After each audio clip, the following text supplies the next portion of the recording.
Willie D Live. What's up, family? If it's your first time checking out the show, let me know what city, what state you're coming in from. If you're outside of the U.S., let me know what country you represent. Throw up your flag. Family, I need you to smash up the likes, smash up the likes, smash up the likes. Also, if you have not done so already on YouTube, after you subscribe, there's a little bell next to your subscribe button. Go ahead and click that thing right now so you can get your notifications each time I drop a new video like this. That way you'll be in the loop. Going straight in, fam. 18-year-old Daniel Erving, an honor roll student and high school swimmer, died at Lake Ray Hubbard in April. Authorities ruled his death an accidental drowning, but two teens who were with him were later charged with tampering with evidence. But Daniel's family and his attorney, Sean DeRedia, continue to question whether the whole story is being told. There go Sean right there. What's up, Sean? Hey, Willie D. How are you, sir? I'm good, man. I'm good, man. Out here fighting, man. Fighting for justice, man. There's so many of our youngsters who are coming up in body bags. You know what I'm saying? They're turning up in body bags left and right. And your job has to be a bit overwhelming at this stage of the game because you're not only representing Daniel Erving, but you also represent Carmelo Anthony. What's your extent with Nolan Wells? Are you working that case at all? I'm not on Nolan Wells. No, sir. Okay, but you do a lot of work with Ben Crump and Mr. Crump is co-counsel with me on this case for Daniel Erving. Yeah. So in this Daniel Erving case, you said you have new evidence. What can you reveal today? Well, I don't want to get too much into it, but I can say is that through our independent investigation, we did locate a third-party witness, a neutral witness. He was a shop owner near Lake Ray Hubbard, and we had a conversation with him. He actually saw three individuals, Daniel and these two young men, come to the Lake Ray Hubbard, park there, and then he saw three men leave the car, and then on the way back, he only saw two men return. But the important part about that, the interesting part about that is he mentioned that he never saw any fishing equipment. So in the probable cause affidavit, these two young men said, hey, we're going to swim and we're going to fish. This witness has no dog in the fight. He's a neutral witness. He saw no fishing rods when they arrived or when they left. So there's no fishing equipment. And in the autopsy that I've received the autopsy from the Dallas County Medical Examiner. In that autopsy, it states that Daniel was wearing black underwear. And that's important because if you're going to swim, if you're going to fish, where are the swim trunks? Where is the fishing equipment? And so we don't want to speculate, but there's some inconsistencies with what these two young men provided law enforcement and what we've learned through our investigation. There are contradictions that don't really add up and tell the full story. Yeah, and they didn't. Let's get everybody brought up to speed on the case. First and foremost, how did this whole incident initiate? Where did it all start? Of course, Willie. So back on April 13th, these two young men picked up Daniel Erving from his home in Rowlett, Texas. That's in Dallas-Fort Worth area. Mm-hmm. They picked him up. They went to Lake Ray Hubbard. These two young men under the pretense of what? Going to go swim and to go fish. That's what we later learned. Tamika Erving, the mother, did not know these two young men. She wasn't home. This is after school. They picked them up. They went to the lake. That day, those two young men returned. They came back home. Daniel Erving did not return. We later learned that he had fallen to the bottom of Lake Ray Hubbard on April 13th, which was a Monday. And so Tuesday goes, Wednesday, Thursday, Friday. For those 4 days, I live in that area, so it was a manhunt. Everyone was looking for Daniel Erving. It was, that is him right there. Everyone was looking for him. No one knew where he was. And by on Friday, it was all over social media, local news. On Friday, these two young men come forward and tell authorities, hey, he accidentally drowned on Monday. We went swimming and fishing. He had drowned. After they got questioned a little bit more by law enforcement, these two young men said that, hey, after he drowned, we didn't call police because we were scared. and we were so scared that we took his clothes and we hid them in a ditch near the tree, near some trees. We grabbed his phone, we sped off, we stopped, we threw his phone in a ditch. We went home, we deleted text message communications between ourselves and Daniel. And this is not us speculating. This is from the probable cause affidavit. This is from, what we have from law enforcement. So that's what the information they're providing. And then the family, brought me in, and the issue they had with this, with what was said was, why wait 4 days, right? Why wait 4 days? Why destroy evidence? And just maybe 2 weeks ago, these two young men were indicted by the grand jury. One of them, Lucas Roper, the adult, was indicted by a grand jury. The facts about the minor, we don't know if he's been indicted yet. We do know he was arrested, but since he's a minor, that information is confidential. That's Lucas Roper. He has been indicted by a grand jury for tampering with evidence, which is a third-degree felony in Texas, which carries a range of 2 to 10 years in prison, maximum 10 years in prison. Now, remember, they also took his car, from what I understand. Did they take his car? Was it his car or their car? No, it was, I believe, Mr. Roper, I believe. He was the one that picked him up. Okay. I know that it's a professional thing for you to do, to call him Mr., to address him as Mr., because that's how y'all address everybody in the court. But, I just can't bring myself to address somebody with a term of respect like that when they're an uncivilized mutt, when they're accused of doing what he's accused of doing to Daniel. Okay, this dude who is supposed to be Daniel's friend and his other buddy, they go pick him up under the pretense of going to hang out and fish, and perhaps, what did they say they was going to do? They was going to go fishing, and what else? Swimming, right? Okay. Daniel somehow ends up floating in the lake, right? Now, well, he was in the bottom of the lake. Okay, yeah. So he ends up in the lake. He ends up at the bottom of the lake. Okay, that's my friend. Okay, so what I'm gonna do now, it's just an accident, but because I'm so shook that I might get blamed for this guy's death, I'm going to take his clothes and I'm going to discard them. Then I am going to take his phone and delete all of his messages. What does deleting the messages have to do with anything? Why are you deleting messages if you're not guilty of anything? Why not call 911? Your friend drowned, man. Why don't you call 911? Willie, I want to add something in. You said something about deleting the messages. So when these two young men told police that, hey, this wasn't, we just went to go swimming and fishing, my take is, as an attorney, if it was an accident, if you guys went to go fishing and swimming, those text messages, I would assume, would say, hey, I'm going to pick you up, buddy. Let's go fishing and swimming, right? So if anything, I would think if that was the case, it would help corroborate their story. And again, we're not going to speculate what was in those text messages, but look, we don't have Daniel's phone. Police have his phone. Police have those two suspects' phone. So we would love to have those text messages. We would love to read what was said. And I know there's an ongoing investigation by law enforcement. So we hope they are able to uncover those text messages. Does this new evidence contradict anything that the witnesses have said? Because so far we only got 2 witnesses here, right? Well, we got 2 witnesses. 2 witnesses are the accused. Accused of the tampering. And one thing I want to add. So it took 4 days, right?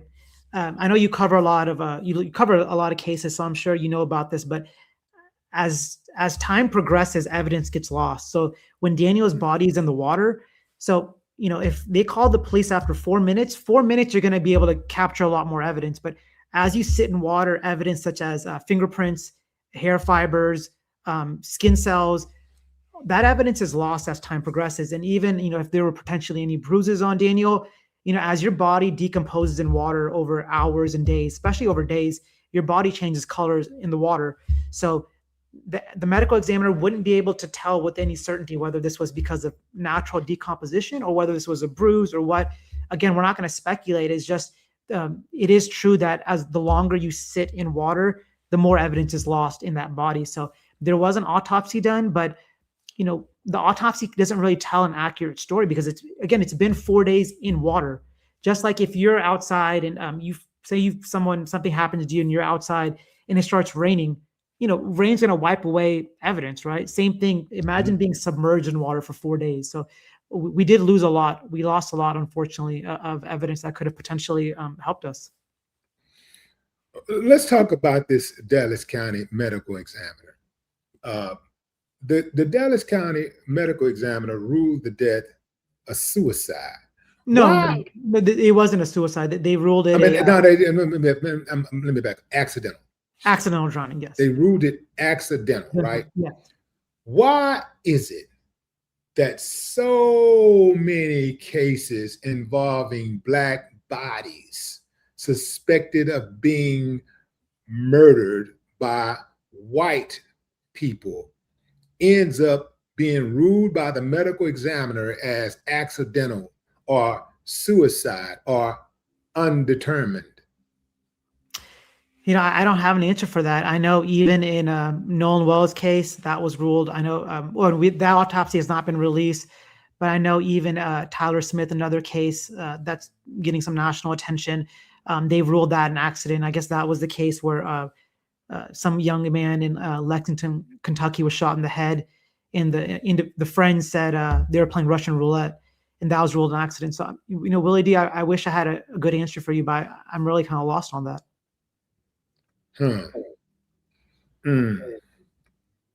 So let me ask you this. Could the new evidence support additional charges? That's up to the district attorney's office, but I'll say this: you've probably heard the saying that a prosecutor can indict a ham sandwich. I think you've heard that. So when it comes to these cases, when you're looking at, say, potentially homicide charges, I've been a criminal defense lawyer. I've been a prosecutor. It's very rare for someone to confess and say, "Hey, I did this." It's very rare for a crime usually to be video recorded. That rarely happens. So these prosecutors, they build cases based off circumstantial evidence. Circumstantial evidence can be anything that can lead to or show that there is guilt involved in this. So absolutely, this is important evidence because it's contradictory as to what was said. It goes to credibility, right? So, when a young Black man dies, and the only two people left to tell his story are two other men, they kind of shape the story. You get what I'm saying? So it's up to them to shape the story. But if they're not credible, if their credibility is called into question, then, and if it's inconsistent, then yeah, of course, absolutely, that evidence can be used as circumstantial evidence of guilt to possibly indict a new charge. How do we know that the text messages were deleted? The young man told law enforcement. I'm trying to focus on the facts, and this was a fact. He said it himself that right. So right. This seems to be the MO. Like, drown them. Don't report it. Distance yourself, delete their messages, delete their social media messages, and then play the victim. Now, I haven't heard his side of the victim, him being the victim yet, but I can guarantee you it's coming. I can guarantee you that this guy who created the chaos is going to start playing the victim. They might even take the grand step of calling him an all-American hero. That's what they call an all-American boy who had committed an heroic act of somehow, some way coming forward. How did the police find out about Daniel's whereabouts? The two young men told the police on that Friday after the fourth day. Well, the mother was, first there was a search for his body, right? Yes. The mother, yeah. Yeah, the mother calls it in, says my son is missing. The police go out, they start a search, and they're Did they immediately go to the lake looking for his body? Did they know No, what? Did they have a starting reference? she had no reference. She didn't know these two young. She didn't know what happened. She asked for the phone to be pinged. It wasn't pinged, so they had no idea where to look. But it was just family, friends, the community going out searching. This is in Rowlett, Texas. I mean, it's a big town, so they didn't know exactly where to look. And so, I think the one thing that hurts his family is if they had, if it was an accident, if they had called the police that moment when he as they're saying he drowned, they could have potentially saved him. Maybe somebody could have gone down and saved him, given him CPR. We could have known more, but after 4 days, that's kind of the reason when the family brought me on board. They said, they said something didn't sit right with them. And if I can give you, I'll give you an analogy, Willie D, because again, we don't want to speculate on that case because it's still pending. But I'll give you an example. All right, let's just speculate, Sean. I'm gonna speculate. You go ahead. You do you. I'm gonna do me. I'm speculating. I'm gonna do this. I'm gonna I'll give you a hypothetical, right? It's just let's say it's Monday night. Me, Willie D, and John. We'll call him John Doe. We're having dinner at John's house. 3 of us are eating, and John starts choking. He's choking, and me and you look at each other. We're like, "Whoa, this guy's choking!" And then boom, he dies. Right? He dies. He chokes. Right? And then I tell you, Willie D, we got to bounce. Okay, we got to get on out of here. This looks bad. And so we run out the room. And then you say, "Hey, Sean, grab all the food off the table." So I grab all the food. We go downstairs. We dump the food in the dumpster. We get into our car. And then I say, "Hey, Willie, go back, grab his phone." You grab John Doe's phone. Okay, so we drive off. We stop. We take the phone. We toss it in a ditch. We already got rid of the food. We go home. We delete our text messages, right? And then 4 days later, everyone's looking for John Doe, and we show up, and Willie D, Sean go to the police station. We're like, "Hey, this was a horrible accident. He choked," right? Let me ask you 2 questions. First, you think John Doe's mother would have some questions for us? Absolutely.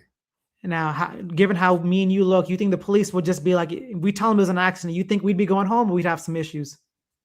Absolutely not. We would have some issues. Because these young men, they went home. They didn't get an arrest until, I believe, July 10th. 3 months later, they were arrested after saying it was an accident. 3 months later, and I think this is one of the problems I have with law enforcement. I'm talking to y'all right now because I know a lot of y'all watch the channel. To the ones, it's the good ones. It's about 8 or 9 of y'all. Good ones. Cool. The rest of y'all, this is the problem that I have with y'all. Y'all want to pick and choose who y'all want to give justice to. Y'all want to shit on the Black community. And at the same time, you expect us to respect you. You want us to respect you, but you don't have any respect for us. You have no regard for our life, no regard for our children's lives. But you want us to respect you, and you still want us to be law-abiding citizens. You want us to adhere to your commands and cooperate and comply and all of these things. But you don't give us the same courtesy in regards to respect. But we're supposed to just accept the fact that you won't even investigate when our kids are harmed by anybody. Now, if it's a person that is not Black, justice may never come. If it's a person that is Black, obviously we don't have to go take to the streets and protest and hire fine attorneys like Sean Deredia, because justice is going to come, because y'all ain't nothing that y'all like enjoy more than punishing Black bodies. Y'all take Black bodies cold or warm. So, and this is for all of you stupids out there who, I like that, stupids. That's a new word. That's my word, stupids. This is for all you stupids out there who say, well, why come y'all don't have the same energy when it's Black on Black? Because when it's Black on Black, somebody going to jail if the police know about it. We ain't got to protest. We ain't got to, hire attorneys and civil rights attorneys and all that kind of stuff. Because if you Black and and you harm somebody, you harm anybody, and the police know about it, your ass is going to jail. That's a fact, Jack. Yeah, I agree with you there, Willie and Willie D. And one thing I do want to add is, A lot of the mainstream media didn't really cover this case. I mean, they have covered it a bit, but from the beginning this case happened, you were one of the first.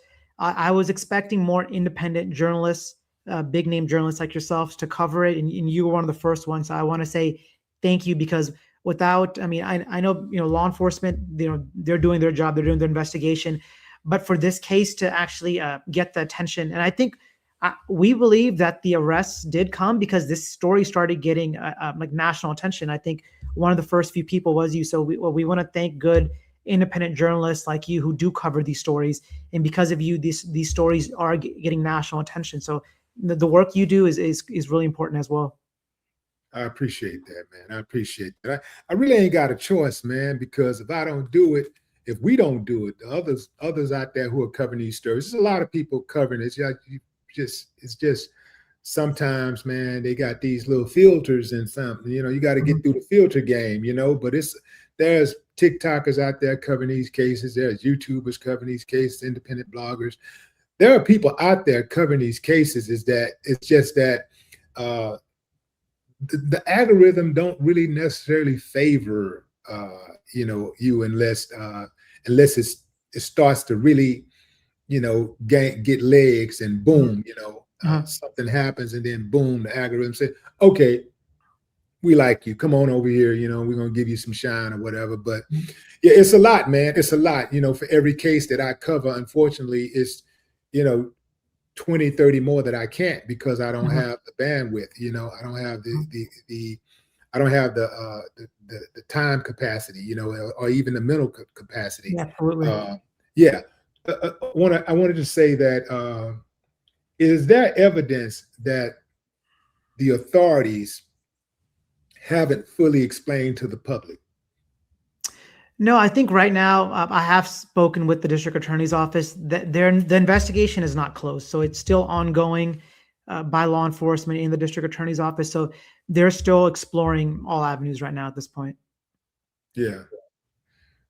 Could Daniels, is there any way that Daniels' accidental drowning could be explained? Is there any way, do you see it any way that it could be explained as an accidental drowning? The Daniel's mother, when I first got into the case, she showed me, some videos, photos. She showed me his report card. He got like a 90 something on his swim team for this most recent semester. So he was on the swim team. He was a swimmer. I saw family videos of them swimming. So he knew how to swim.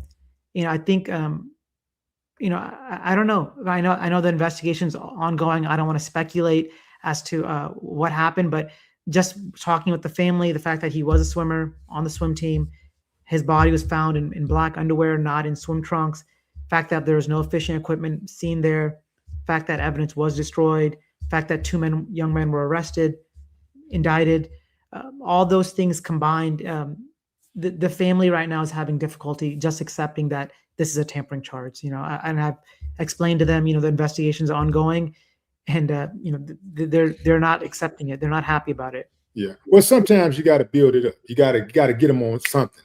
Yeah. Get them on tampering with evidence, anything to get them in there and be able to question them. I've seen that happen before. Yes. Yeah. Could the accidental drowning ruling be changed? Oh yeah, absolutely. The autopsy says the manner of death could be changed depending on the ongoing investigation. So absolutely, it could be updated. Yeah. If this was simply a tragic accident, what behavior do you find it hardest to explain that, in relation to the youngsters who was hanging out with Daniel? Well, I mean, again, I don't want to speculate as to what they did, but just the example I said about the where me and you were eating dinner. If that did happen, let's just say we had a friend choking, I would call the police, or I would try to do CPR. I would be like, yo, let's give him CPR. Let's call an ambulance. If he did choke, we would call someone there. Us running away wouldn't make sense, because like if we're having dinner, if the three of us are friends, we're going to try to save him, right? Or at least call someone who could potentially save him. We're not going to run away. That's just. I'm gonna try to save him. I'm gonna try to save him and be calling somebody in the meantime, because maybe I'm trying to call somebody who might have more experience than me.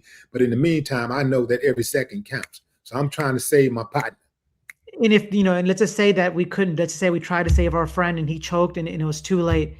I'd call his mom, dad, siblings and be like, hey, this happened. This is so crazy. This is random. This happened. Come down.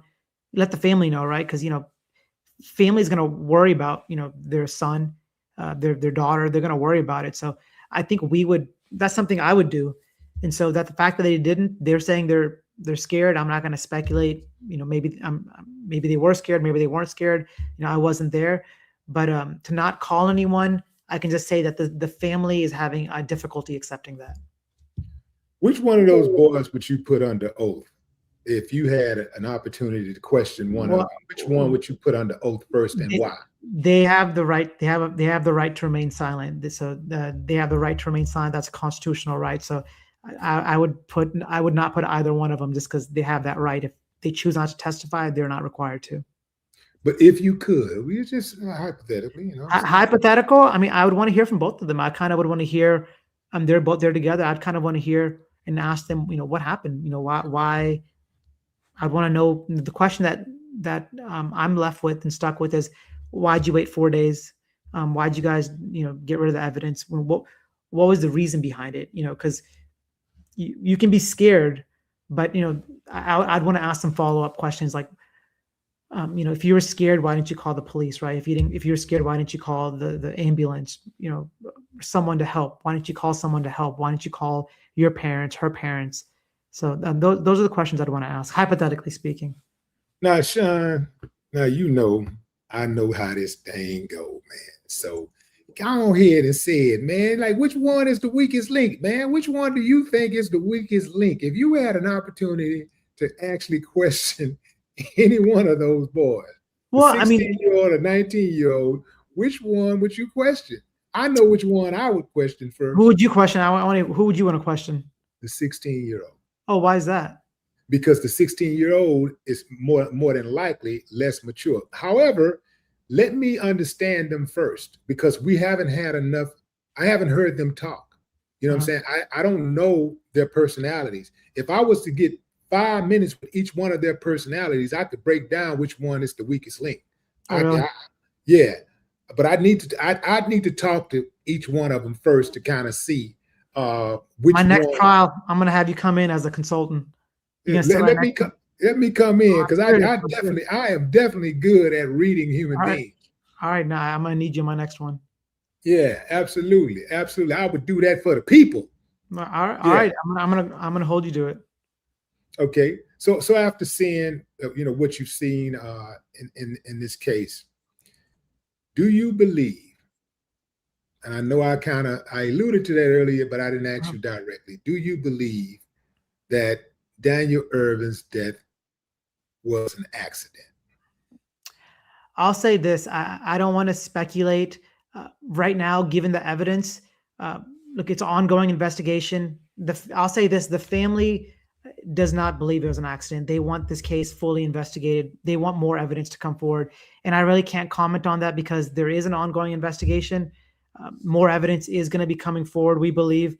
And once all the evidence once all the evidence does come forward, I will gladly come back on. I'll give you my opinion. But right now, with everything still ongoing and being investigated, and I can't comment on that right now.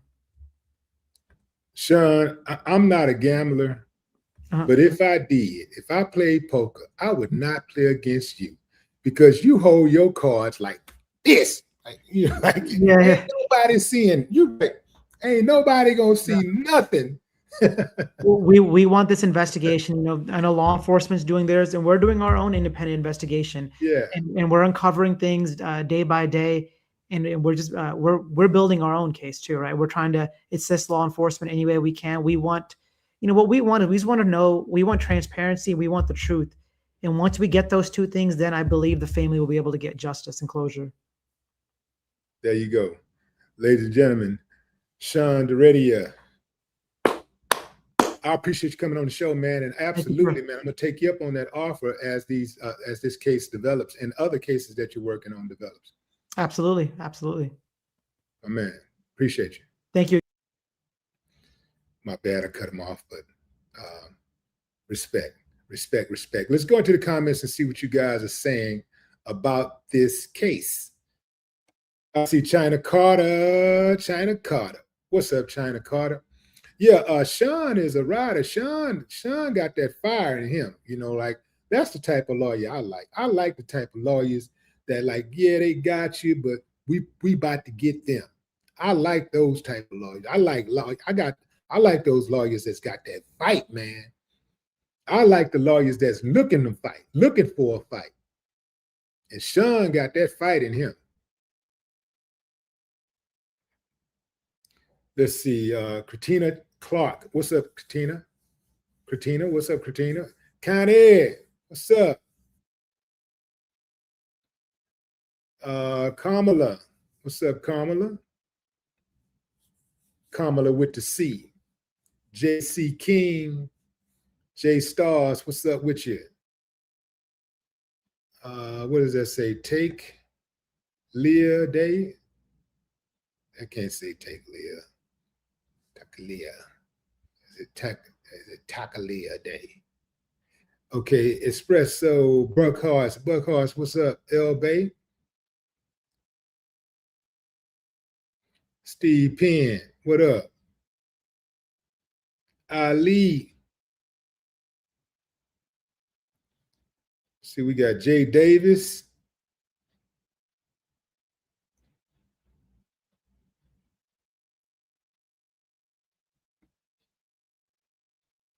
What's up, Toya? Appreciate you. Loretta, what's up? Ray, I see you. Dame the Great. Boss Lady. Jay Millie. What's up, Jay Millie? Lucia Santos.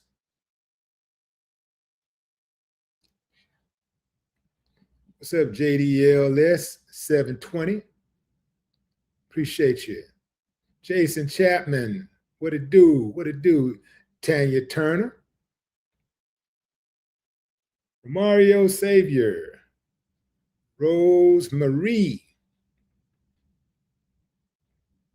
Said Jen Psalms 65. DJ Daniel. What's up, DJ Daniel?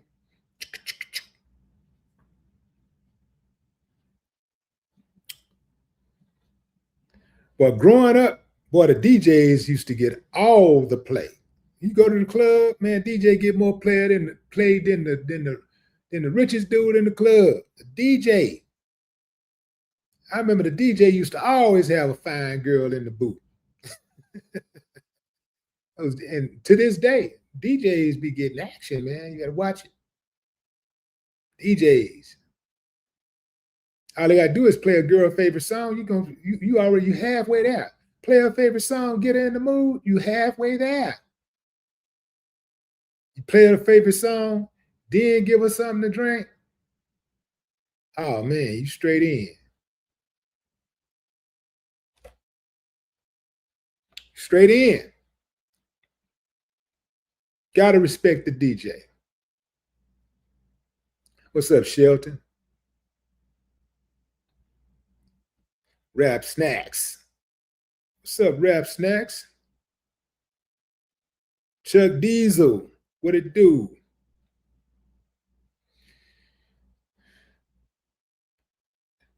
Adrian. What's up, Adrian?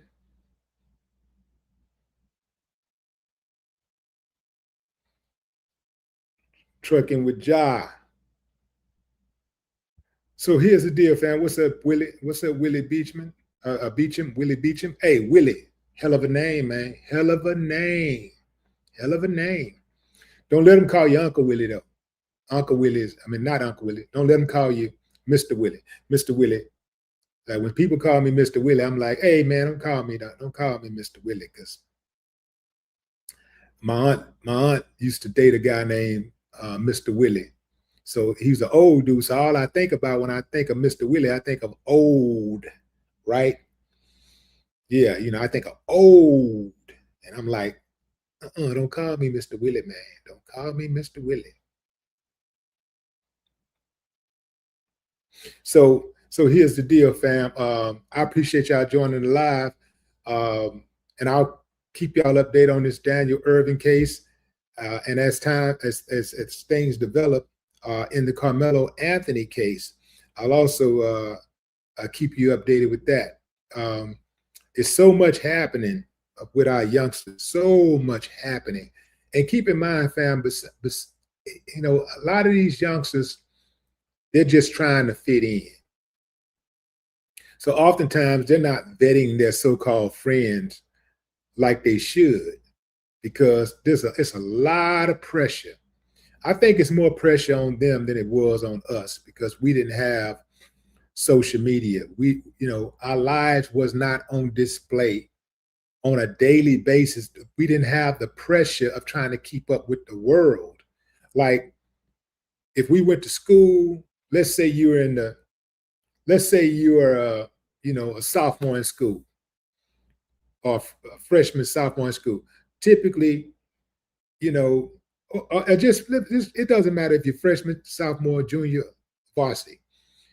In your particular, at that particular school, let's say you went to a big school, it's 2,000 people at the school. Out of the 2,000 people, let's say half of them are your gender preference, right? Let's say from there you got about, out of those 1,000, you got maybe 5 that you can probably, you know, maybe you got maybe 10 that you can see being friends with, right? Now you got to pick from those friends. And you also have about maybe out of those thousands, that 1,000, you got, let's say, a gender. Let's say you got 1,000 people that's, let's say I'm gonna use myself. Let's say you got 1,000 guys that go to the school. Out of that 1,000 guys, you ain't competing with the whole 1,000, because let's say half of them ain't even in your league, because, you know, a lot of the girls that you might be competing for, they may want only to date a junior or a senior. So maybe you're only competing with maybe a couple hundred guys. And then when it get really, really down to it, you're only competing with maybe 10 or 20. Well, once you turn that internet on, not only are you competing with the guys from your school, you're competing with the guys from your neighboring school, your rival school, and every school in your city, every school in your state, every school in the United States, every school in the world. And you're also competing with grown men who are DMing that girl that you like. Grown men who got homes and cars and money. So if she is on the struggle bus financially, that might be more appealing to her. I remember being in high school, and I was in the 10th grade, and it was this girl I liked. Well, we were both, I think at that time, 16 years old. She was dating a dude who was 23. He had his own car. I don't know how much money he had, but he had more than me, because I ain't had no money. So this is what we was competing against then. Now, these girls got the whole world open up to them. They got professional athletes jumping into their DMs. They got influencers, rappers, singers, entrepreneurs, and then all of the regular guys. They got so many people coming at them. And now you are probably feeling overwhelmed to try to keep up with these guys, because you know what's out there. The competition is so stiff, it could put some pressure on you to try to go out there and get it quickly. And then you end up getting your head knocked off. A lot of people trying to link up with people who are famous, because everybody's looking for an opportunity. So they lashing on to people who they normally probably wouldn't give the time of day to, because these people got ways that are really strange. but they'll kick it with them anyway because they're popular or they have some type of access that they may want to have. So the pressure of trying to fit in, the pressure of trying to be even noticed, it could really, really do you bad. It can do you in. So that's why it's important for the parents to instill from day one. You know, you got to understand what you're up against. It's the world, and then it's you and this child that you brought into the world. So you got to make sure that you're instilling the right values in them, and you're reinforcing those values on a daily basis. You cannot let up. You don't get to let up for a week. You don't even get to let up for a day, let alone a month. You can't let up. You got to be on it, because guess what? Social media ain't letting up. Their friends, their so-called friends, are not letting up. Their so-called friends will go out on a boating trip with them and leave them on an island all by themselves. Or they might just take them out and then go home before an investigation, before a search even starts. They'll go home and delete all of their social media, delete their messages on their phones. Yeah. You got to put in work, man. You got to put in a lot of work these days. Your youngster got to know. You got one life to live. I'm talking, it's some youngsters that listen to me. I got subscribers on this channel that is as young as 11 years old, 12 years old. Just, I think it was maybe about 8, 9 years ago, it was this youngster I came across. I saw this youngster and his brother. His brother was on a bicycle. His little brother was on a bicycle, and he was standing, and they were talking to these two white guys in a truck. And I'm passing by them. I'm going this way. They're going the opposite direction. I mean, they were stopped at a stop sign in the opposite, facing the opposite direction. So I passed by, and I'm in a hurry, but my conscience hit me. I'm like, you know what? Let me turn this thing around and make sure these youngsters are okay. So I turn around and I go pull up on them. And I say, hey, as I pull up on them, the truck speed off. So I said, Sailor man, y'all all right? He said, yeah, that was my uncle. I said, oh, okay. He said, yeah, I know who you are. I said, man, you don't know me. He said, yeah, you Willie D. I be watching you on YouTube. The little dude, he couldn't have been more than, 11, 12 years old. And his brother, I think, could have been probably around 7, 6 or 7. But that little youngster said, yeah, you Willie D. I be watching you on YouTube. So I got youngsters that's watching the channel too. And this is why it's important. Another reason why it's important to put this information out here, because some of these youngsters may not be supervised, right? And my voice might be the only voice that they hear, that's rational. So I can't be on here acting damn fool and, being all irresponsible and everything. Like most of y'all got it. Most of you, who watch the channel, y'all have lived experiences. So, you don't have to, I'm not telling you something that you don't know in regards to life, unless I'm talking about like these cases and things of that nature, I'm not telling you something that you don't know. But there are youngsters who are listening also.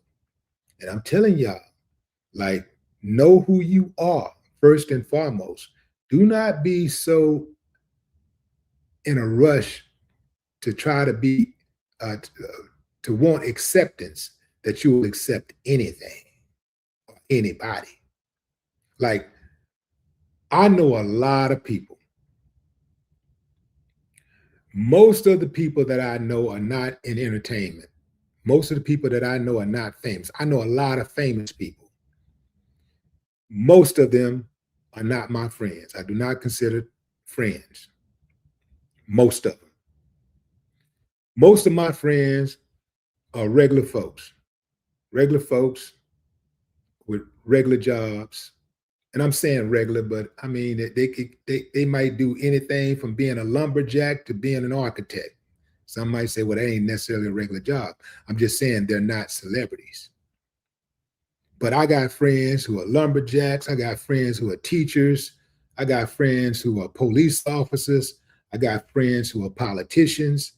I got friends, who are contractors, welders, train conductors, pastors, so it runs the gamut. But if you got, I tell these youngsters all the time, just like I tell my own, you got one life to live. You got one life to live. And you got to never put yourself in a position where you take it for granted. See, that's what happens. A lot of times, youngsters will take their life for granted. Next thing you know, they're lying in a morgue with a wire cut in their chest. That's how serious it is today. A lot of youngsters today, oftentimes, youngsters don't get a chance to be youngsters. They don't get a chance to really make mistakes like we made as youngsters. All of that dine and dash stuff, that can get you killed these days. Knocking on people's doors, that do-ding thing, running, taking off, that can get you killed. Stealing out the store, stealing a bag of chips or a candy bar out of the store. It's funny when you grab it and you run it, but it ain't funny when you get shot in the back. There are really people out there that will shoot you in the back over a candy bar. This is how much disdain they have for you. They will shoot you in the back over a candy bar. They will shoot you and kill you for knocking on the wrong door. So if they'll shoot you for knocking on the wrong door, well, you know what they'll do if you knock on that door and take off running, playing and stuff. You don't have that luxury. Y'all don't have that luxury. So y'all got one life to live. So you got to make sure you do not take it for granted. And when you're dealing with your friends, you got to be so good at picking your friends that your friends are good at picking friends. Because here's what happened. I was watching one of those, it was Forensic Files or one of those crime shows years ago. And it was a story, a reenactment of 3 black boys. They were all teenagers.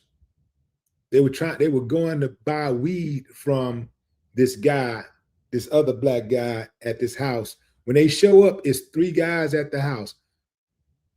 3 guys, 2 guys go into the house to get one guy go in the house to get the weed. Another guy, they get him to call the other 2 and tell them to come inside. They get inside. They rob them of like $50 of weed. It was like something really small. $50 in weed or something like that. They robbed them. They took them to an abandoned house, shot them all execution style,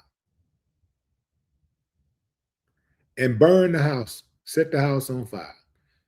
They caught all of their dumb asses. All of them are in prison now. So that's 6 lives. 3 dead, 3 mentally dead. 3 physically dead, 3 mentally dead because they're in prison and they ain't never getting out. The point is, one of the dudes wanted some weed. The other 2 guys decided to go with him. If one of those guys would have said, I need to make sure that I'm so good at picking my friends, and my friend are good at picking friends. So my friend ain't gonna put me in a position where we're going to somebody's house who might kill us. We're going to buy some weed where somebody might kill us. And the thing is, when you're dealing with these type of people, you don't know who will kill you. You don't know these people. And you don't know who they know. And you don't know when somebody's on their way to rob that house. You don't know when they're coming to rob that weed house. You might just have the unlucky timing of being there at the exact moment when those killers decide to pop up and try to rob the weed house, rob the dope house. You might just be there. And the thing is, you say, well, why would somebody kill somebody over 50? I'm just going about $50 over weed. I'm just getting 50. Man, there's people that'll kill you for nothing. They don't know you ain't got nothing but a hot 50. Some people have such low regard for life. It ain't even about the money. It's about the thrill of the kill. What do you think is happening with all of these black youngsters showing up dead, who are suspected of being killed by their white friends? These are situations where they're being hunted. It makes no sense to kill this kid for this or that or what. It makes no sense to hang your so-called friend, to drown your so-called friend, to shoot your so-called friend. But it's people out there who are hunting you, and you're going to walk right into their arms like, hey, man, you ain't got to hunt. I'm right here. Imagine you out in the wild and you're shooting deer. You out there, you got all your gun on, you shooting deer. You got the gun, you shooting deer. You looking for deer to shoot. And a deer just come walk right up on you and just stand there. Like, how easy is that going to be? You got one life to live. Don't take it for granted. That's my time, fam. Enjoy the rest of your morning, afternoon, or evening, wherever you are in the world. No more talk.